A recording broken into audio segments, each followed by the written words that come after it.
नाज़रीन, लगातार बरसातुनि जैकबाबाद शहर के बोड़े छड़ियो है। शहर में गोडे जेडो पानी होने सबब शहरी तकलीफ़ुनि के मुंह ॾियण ते मजबूर आहिनि। जैकबाबाद की सूरत हाल जी अपडेट करे रहियो आहे हुजूर बख्श मुगेरी।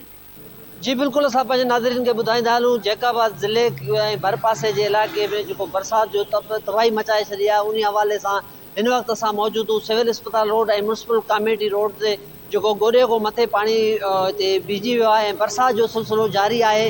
असां पंहिंजे नाज़रीन खे इहो बि ॿुधाईंदा हलूं जैकाबाद जे जेके भरपासे वारा जेके ॻोठ हुया, उहे ॻोठ मुकमल तौरु तबाह थी चुका आहिनि। उतां जे जेके बरसाति मुतासिर जेके आहिनि, उहो जेके बाईपास जेके रोड जेको मथे आहे, बाईपास रोड ते बेयार मददगार बीठल आहिनि ऐं उन हवाले सां असां पंहिंजे नाज़रीन खे इहो बि ॿुधाईंदा हलूं जैकाबाद शहर ऐं सिविल अस्पताल ऐं DC ऑफिस ऐं SSP हाउस जेको आहे, उहो सॼो पाणी हेठि अची वियो आहे। ऐं असां पंहिंजे नाज़रीन खे इहो बि ॿुधाईंदा हलूं जेको पाणी जो जेको बरसाति जो सिलसिलो आहे, जेको बरसाति जो सिलसिलो उहो वक़्फ़े वक़्फ़े सां जारी आहे।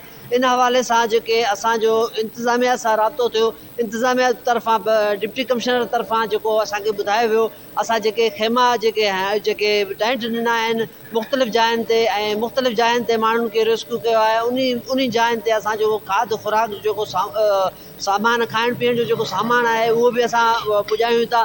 ऐं असां पंहिंजे नाज़रीन खे इहो बि ॿुधाईंदा हलूं जॾहिं असां ॿोॾि मुतासिरनि वटि जेको बरसाती मुतासिर आहिनि उन्हनि वटि पहुतासीं, हुननि जो इहो चवणु आहे असांजो जेके घर तबाह थी विया आहिनि ऐं असांजे घर जेको फसल हुयो, उहो फसल बि तबाह थी वियो आहे। मुकमल तौरु असां बेयार मददगार आहियूं। जेको असांखे हिते इन जेके असां स्कूलनि में जेके कैंप जेके लॻाए विया आहे, उन स्कूलनि जो जेके छत आहिनि उहो बि टिमी रहिया आहिनि ऐं असांखे जेको मानी जो जेको ज़िले इंतिज़ामिया तरफ़ां ॾिनो वञे थो, उहो बि ईअं सम्झ न ॾियण जेतिरो आहे।